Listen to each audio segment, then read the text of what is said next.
이번에는 새정치민주연합으로 가보겠습니다. 양승조 사무총장이 연결돼 있습니다. 의원님 안녕하십니까? 예, 안녕하십니까? 자, 먼저 4.29 재보선, 오늘 투표 시작됐는데, 그 결과 갖는 의미는 뭘까요? 예, 만약에 새누리당이 승리한다면 우리 성완종 리스트 파문으로 촉발된 소위 말하는 친박 권력 비리 게이트에 대한 진상 규명이 어려워질 것이 아니냐 이런 예상이 가능하고요. 만약 새정치민주연합이 승리한다면 어제 새정치민주연합에서 친박 게이트 특검법을 발의하지 않았습니까? 국회 의원까지 접수했는데요. 친박 권력형 비리 게이트에 대한 어떤 진상 규명이 보다 철저하게 헤쳐나갈 수 있는 여건이 마련된다. 나가서 이 새정치민주연합이 국민이 지갑을 지켜드리겠다. 이런 대국민 약속을 했는데요. 이런 약속이 이행될 수 있는 좋은 여건이 형성되지 않겠느냐. 이런 의미를 갖고 있다고 생각합니다. 그렇군요. 그래서 무엇보다 승리가 필요하다 이런 말씀인데. 그렇습니다. 네. 자, 이제 재보선이 이겨야 성완종 리스트 의혹을 더 확실히 규명할 수 있다 이런 입장이신 거죠? 네, 그렇습니다. 네. 자, 그럼 선거구 4곳 중에 얼마를 가져가야 승리했다 이렇게 평가할 수 있을까요? 글쎄, 가능하면 4곳 다 이기는 게 가장 최선의 결과라고 생각되는데요. 그래야만 철저한 진상규명과 함께 국민 집값 지키기 동력을 얻어나갈 수 있다고 생각하는데, 다만 이번 4군데가 사실 새정치민주연합이 한 군데도 현역 의원이 없던 지역이거든요. 그럼에도 불구하고 어떤 야권을 지지하는 국민들 뜻과 여러 가지 여건을 감안할 때 최소한 2곳 정도를 이겨야 의미 있는 승리다. 이렇게 받아들여지지 않을까 판단하고 있죠. 최소한 2곳 정도 승리해야 한다. 자, 그러면 오늘 승부 핵심은 결국 투표율이 될 것 같습니다만. 그렇습니다. 자, 젊은 층들의 투표율 이끌어내기 위한 특단의 대책, 전략이 있을까요? 특단의 대책이 있다기보다는요. 지난 23일에 문재인 대표께서 서울 관악 청소년 회관 앞에서 1박 2일 사전투표 행사에 참석해 이런 말씀하셨습니다. 투표를 해야 부패를 척결할 수 있고 경제를 살릴 수 있다. 이런 대국민 메시지를 전달했는데요. 이같이 새정치민주연합에서는 투표율을 높이기 위해서 당연히 모든 네트워크를 가동할 것이다. 이런 말씀을 드리고요. 한 가지 지적하고자 하는 것은 사실 투표를 높여야 되는 투표 동료 캠페인 같은 경우가 새누리당에서 투표 동료 활동을 했다는 것이 없거든요.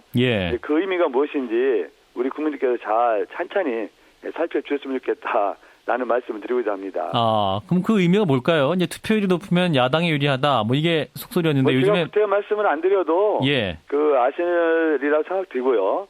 다만 새정치민주연합에서는 어떤 경우에도 국민들께서 투표 전에 나가서 어떤 민심을 표출하는 것이 어떤 정치 발전이라든가 여러 가지 현황을 타개하는데 커다란 유리하게 작용하지 않을까 그런 말씀을 드리고 있는 거죠. 이제 투표율이 높아졌을 경우에 또 60대 이상의 또 보수층 결집에 더 공고해지는 현상도 나타나고 있기 때문에 또 꼭 이게 야당에게 유리하다 이렇게 볼 수는 없지 않습니까?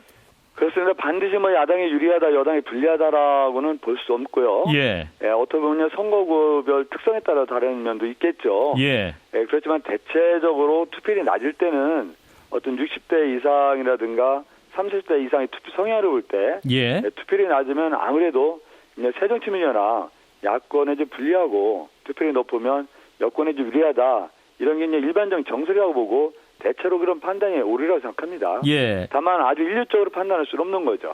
자, 지역구 몇 개를 좀 살펴보도록 하죠. 광주, 서울 지역.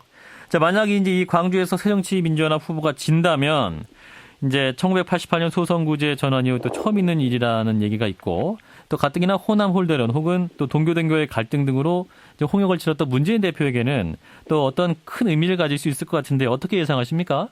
그렇습니다. 아주 커다란 의미가 있다고 보여지죠. 광주는 국민들께서 잘 아시다시피 새정치민주연합의 심장부 역할을 하는 거거든요.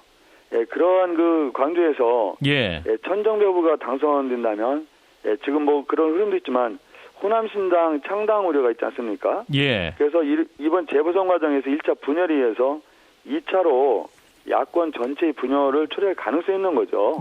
그건 달리 말씀드리면 정권 교체의 길이 험난해지고 멀어지지 않겠느냐 이런 판단도 하기 때문에 광주에서의 승리는 아주 중요하다고 보여지고요. 우리 광주 시민들께서 정권 교체에 열망을 갖고 천정배부의 명분 없는 탈당과 출마 또 어떤 것이 정권 교체의 길로 가는 길이겠느냐 이런 판단에 때문에 많은 광주 시민께서 투표에 참여해서 천정배우의 승리를 막아주고 우리 새정치민주연합의 승리를 가져주기를 희망합니다. 예, 그러니까 이제 새정치민주연합이 광주에서 지게 되면 정권 교체가 멀어질 수도 있다. 뭐 이렇게까지 판단하시는데. 하여튼 험난해지는 건 틀림없습니다. 뭐 반드시 멀어진다기보다는요. 예. 하여튼 정권 교체로 가는 길에 그 나름대로 그 암초가 될 수 있는 거죠. 예, 알겠습니다. 자, 서울 관악을 역시 또 야권 분열된 지역이고 또 정동영 후보의 지지세가 주요 관건인데 당초 이제 정동영 후보의 득표를 20% 미만으로 묻겠다라는 것이 새정치의 전략이었는데 가능할까요? 글쎄, 하여튼 정동영 후보 그 득표율이 한 20% 미만으로 묶었을 때 새정치민주연합이 승리가 점쳐지는 게 어떤 그 관악의 지금까지 어떤 역대 득표 결과를 보면 대략 그런 계산이 나오거든요. 예. 근데 정동영 후보의 천정배 후보와 마찬가지로 어떤 명분은 탈당과 출마가 일정 부분 그게 희석되는 면이 있는 거죠. 예. 그래서 아주 쉽지 않은 상황인데요. 광주와 마찬가지로 관악 같은 경우는 역대 그 야권의 지지율이 득표율이 한 60% 정도 내기가 됐습니다. 예. 그런 면에서는 어부지리로 그 새누리당의 당선을 도울 수는 없다. 그런 판단이 있고요. 그런 인식이 확산되기 때문에 결국 정태호 후보 쪽으로 어떤 야권표가 쏠리면서 있지 않을까 그렇게 조심스럽게 예측하고 있죠. 예. 자, 새정치민주연합 양승조 사무총장 만나고 있습니다. 자, 박근혜 대통령이 어제 이제 메시지를 냈는데 자, 여기서 이제 성완종 사면 문제를 직접 거론을 했습니다. 이에 대해서 새정치민주연합은 대통령이 재보선에 불법 개입한 것이다. 이런 주장도 하고 있습니다. 그렇습니다. 그 하루 앞두고 사실 유감 표명을 하셨는데요. 예. 뭐 진정한 사과라고 볼 수 있는 여지는 없는 것 같아요. 예. 사실 대통령께서 임명하신 1대1의 3대 비서실장이 그 성완종 리스트에 들어있지 않습니까? 예. 또 현직 총리도 계셨고요. 또 특히 중요한 게 대선 당시에 조직과 직무와 총괄 본부장을 맡은 분들도 뭐 7억이니 3억이니 2억을 받다는 말씀이 있는데 예. 이에 대한 진정한 사과가 없었다. 이런 말씀이고요. 특히 그 대통령께서 편찮으신 거는 빨리 우리가 쾌차하기를 바라는 마음은 우리 새정치민주와 똑같지만 예.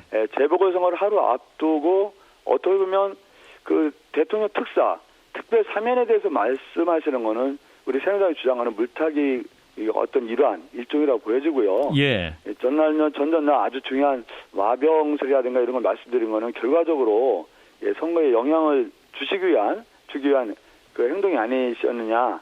이런 면에서 예, 알겠습니다. 대선에 개입했다 볼 여지가 충분히 있는 거죠. 예, 의원님은 이제 사과가 없었다 뭐 이런 지적도 하고 계시는데 앞서 이제 이군현 사무총장은 새누리당 이제 내용적으로 사과한 것이었다 이렇게 이제 해석을 하고 있습니다만 어떻게 보세요?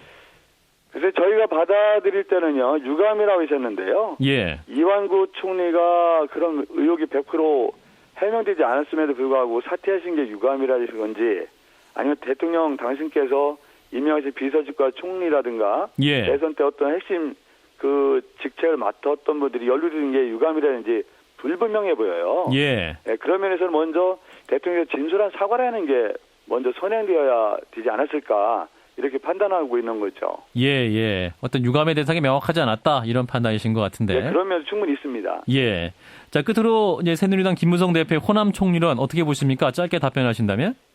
뭐 호남 총리는 좋죠. 호남에서 역량 있고 국민이 신망을 받는 분이 총리가 된다면 아주 더할 나위 없이 좋은 거고요. 예. 다만요 선거 때 호남 총리를 주장하시는 거는 정말 앞뒤가 맞지 않는 것 같아요. 왜냐 지금까지 호남이 얼마나 그 인쇄 어떻게 홀대를 받았습니까? 예. 사실 차관급이라든가 장관급에서 호남 인사의 어떤 그 홀대 같은 경우는 굉장히 크거든요. 알겠습니다. 근데 선거 과정에서 호남 총리 내세운다는 것은 일정한 정략적 의도가 있지 않을까. 그렇게 판단할 수밖에 없는 거죠. 알겠습니다. 여기까지 말씀 듣습니다. 고맙습니다. 네, 감사합니다. 네, 새정치민주연합의 양승조 사무총장이었습니다.